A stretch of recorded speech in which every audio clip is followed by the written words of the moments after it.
Madame Fondeur.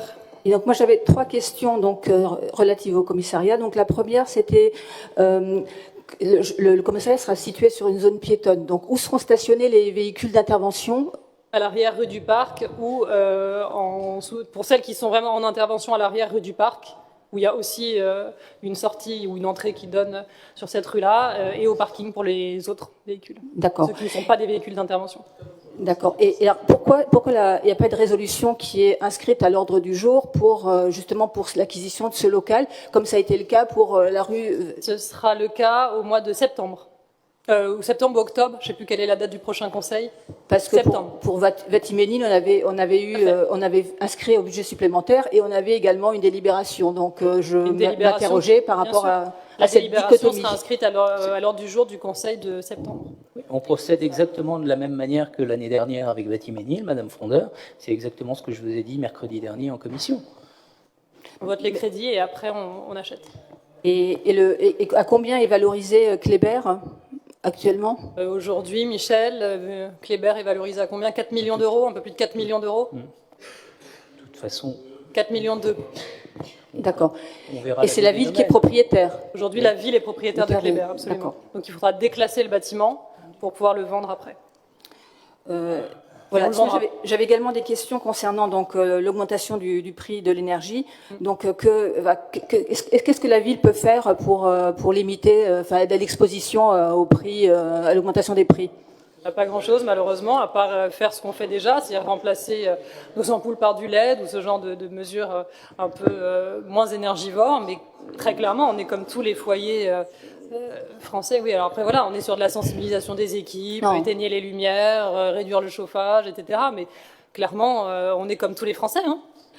Oui, mais quelque part, je pense qu'on va avoir un sujet un peu global. C'est-à-dire qu'à un moment, il va falloir trouver des solutions pour réduire l'exposition aux dérèglements climatiques, aux aléas qu'on va avoir. Donc peut-être, je ne sais pas, en termes de sobriété, en termes d'équipement également pour isoler et en changement d'usage.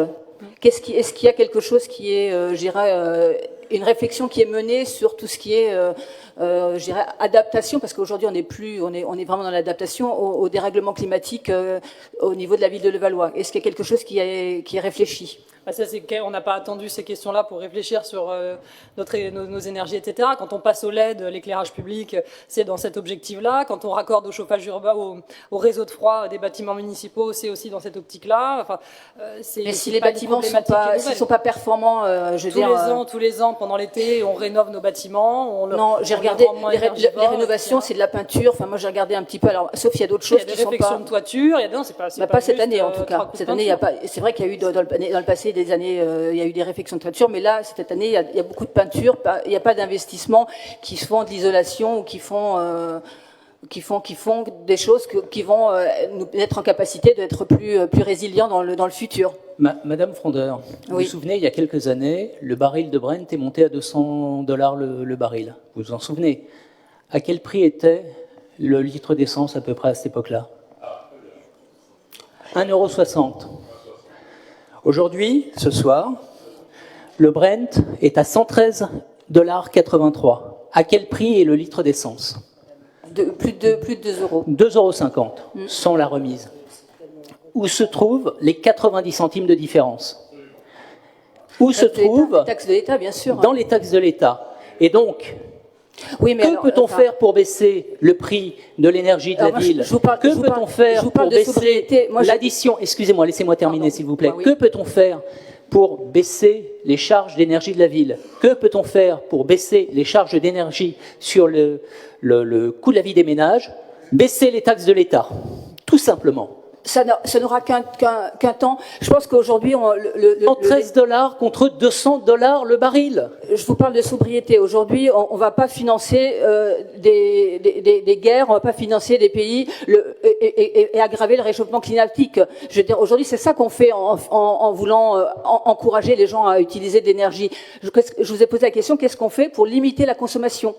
C'est pas pour donc l'exposition. Qu'est-ce qu'on fait pour limiter la consommation par rapport et donc ça peut être de l'autoconsommation si on met des capteurs solaires. Il y a peut-être des choses à faire, peut-être. Il y a peut-être des choses à faire. À ce détail près, c'est que mettre des panneaux solaires sur les bâtiments et des choses comme ça ne se fait pas en claquant des doigts, ça demande des moyens.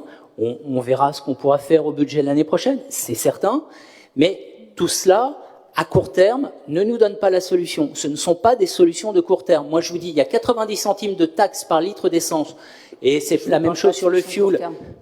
Ah si, lorsque le baril était à 200 $, on était à 1,60 €, 1,65 € peut-être le litre d'essence. Aujourd'hui, on est entre 2,30 et 2,50 pour un baril qui est à 113,83 € ce soir à la clôture. Écoutez, on verra ce que nous réservera cet hiver, de toute façon. Donc, et je rassurerai les familles, on continuera à chauffer les crèches et les écoles et les centres de loisirs cet hiver. Madame Deschiens. Oui, merci Madame le maire. Si vous le souhaitez, je peux apporter quelques précisions. Alors, pour ce qui relève de notre consommation, je vais dire électrique, à la fois aujourd'hui dans nos bâtiments que sur voirie, un très très gros travail a d'ores et déjà été réalisé pour passer, comme le disait Madame le maire, en LED. Et on le continue encore cet été, notamment avec une liste importante sur voirie de sites qui figurent d'ailleurs dans le dossier travaux qui a été publié là dans l'info. Le résultat de cela, on le connaît déjà aujourd'hui. C'est-à-dire que, on va dire, la consommation aujourd'hui, elle a réduit de 2% sur la ville, sur nos équipements. D'accord ? Avec cela, elle est réduite de 2%. Malheureusement, en raison de la hausse dont parlait mon collègue Frédéric Robert, c'est pas aussi, ça ne se voit pas autant que ça devrait se voir sur les comptes. Mais sachez qu'aujourd'hui, quand je vous dis aujourd'hui, c'était plutôt à date lorsque on a travaillé sur le budget supplémentaire, donc je dirais il y a un mois et demi. Bon. Ça, c'est un premier point. Sur le volet, alors, et je rappelle que nous sommes adhérents à un syndicat d'électricité, en l'occurrence donc qui est le CIPEREC, et que c'est lui qui achète l'énergie, et qu'il a une manière d'acheter qui n'est pas la même que tel ou tel privé. Il en est de même pour le gaz. Aujourd'hui, le CIGEF, nous, ville, on paye le gaz 18 €, alors qu'en réalité, il est sur le marché, aujourd'hui, le mégawattheure est à près de 90 €. Tout ça grâce à notre centrale d'achat à laquelle nous adhérons. Non mais, attendez madame, vous demandez des explications, donc je donne des explications sur des choses qui sont bien précises. Maintenant, pardonnez-moi, mais quand vous parlez d'isolation thermique des bâtiments, mais vous nous prenez, alors franchement, donc je ne comprends pas, parce qu'avant d'être élu, vous avez quand même, via votre association, eu la chance de disposer de beaucoup d'informations. Enfin, vous savez très bien que tout ce qui doit être réalisé sur nos bâtiments, nous le réalisons annuellement. Et il y a un décret tertiaire qui va être appliqué, qui est en cours, dont l'application est prévue à terme, je crois que c'est l'an prochain, j'ai un petit trou de mémoire. Thierry, vous me regardez. 1er juillet 2022. Oui, pardon, dans 6 mois.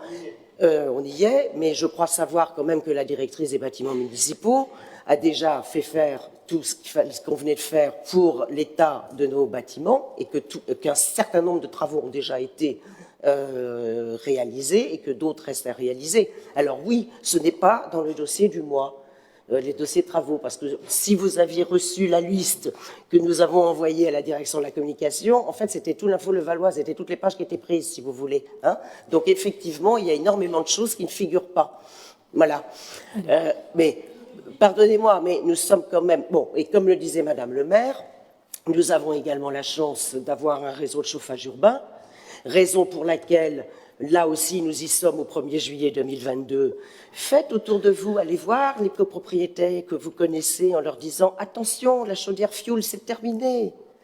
Il faut vous raccorder au chauffage urbain.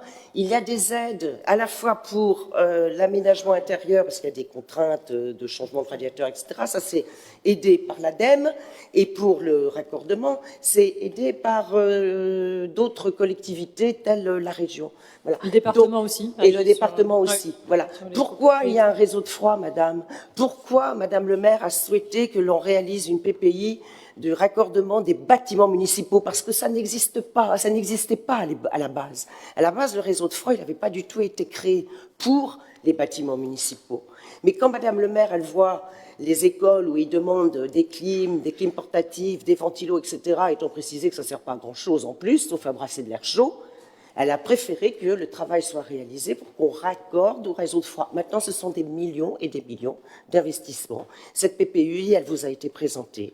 Donc, on y travaille. Cette année, nous raccordons le nouveau... Puis on essaye de faire les choses intelligemment. C'est-à-dire qu'il se trouve qu'on va livrer un club... comment ça s'appelle? Maison de l'enfance, comment ça s'appelle?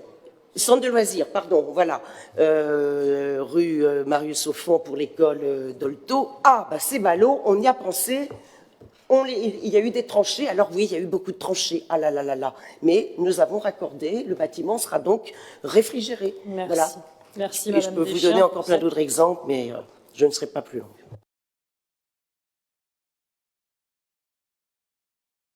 Merci beaucoup. Madame Fondeur. Est-ce que vous envisagez de relayer ces informations sur le site de la ville et de l'appli Le Valois et moi? Oui, madame. Très bien. Tel sera le cas lorsque tout sera réalisé. De toute façon, ce règlement de voirie sera présenté au conseil municipal.